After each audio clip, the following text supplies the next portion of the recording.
Hello दोस्तों, I am Deepanshu Sharma. हम start करें part 13 that is to find the greatest number among 3 unequal numbers. हम 3 unequal numbers लेंगे और हम उसमें फाइंड करेंगे कि इसमें से सबसे बड़ा नंबर कौन सा है। ठीक है, तो ग्रेटेस्ट नंबर का मीनिंग आप जानते हो कि जो सबसे बड़ा होता है उस नंबर को हम ग्रेटेस्ट नंबर बोलते हैं। अब सबसे पहले प्रोग्राम में हम लॉजिकल एंड ऑपरेटर का यूज़ करेंगे और if else ladder if else statement का यूज़ करेंगे, उसकी हेल्प से हम फाइंड करेंगे ग्रेटेस्ट नंबर। सबसे पहले मैंने यहाँ पे लाइब्रेरी को इंक्लूड करा लिया stdio and conio.h header file.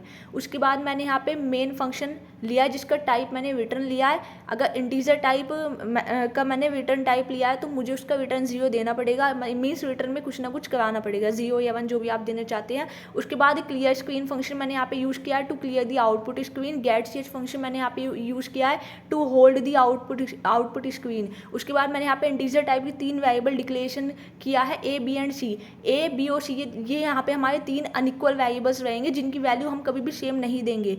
ठीक है, मैंने यहाँ पे प्रिंटफ में यूजर से पूछा enter the value of A B and C. हम यूजर के थ्रू यहाँ पे एंटर्ड कराएंगे। स्कैनफ फंक्शन के अंदर हमने डबल कोट्स में 3 टाइम्स % डी लिया है, फर्स्ट वाला ए के लिए, सेकंड वाला बी के लिए और थर्ड वाला सी के लिए। इन तीनों वेरिएबल के लिए लिया और इन तीनों का मैंने एड्रेस दे दिया M% of A, M% of B and M% of सी।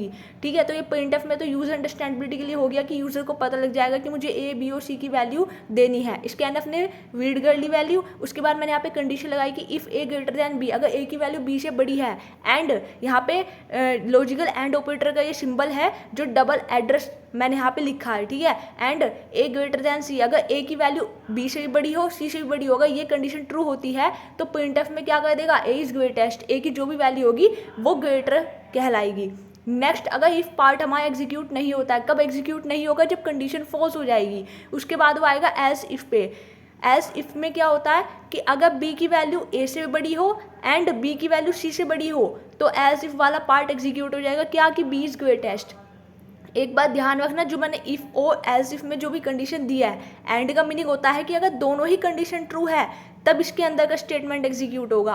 अगर एक भी कंडीशन इन दोनों में से फॉल्स होती है तो अंदर वाले स्टेटमेंट में वो नहीं जाएगा अब। ठीक है, और लास्ट में अगर ये इफ और एज इफ वाली दोनों ही कंडीशन फॉल्स हो जाती है तो वो एज पार्ट को एग्जीक्यूट कर देगा जिसमें क्या है कि सी इज ग्रेटेस्ट, सी की जो भी वैल्यू होगी इज ग्रेटेस्ट। ठीक है, तो ये एक छोटा सा प्रोग्राम था कि to find the greatest number among 3 unequal numbers. हमें जो तीनों नंबर यूजर के थ्रू हम लेंगे वो कभी भी इक्वल नहीं होने चाहिए, एक जैसे नहीं होने चाहिए, तभी तो पता कर पाएंगे कि कौन सा नंबर ग्रेटेस्ट है।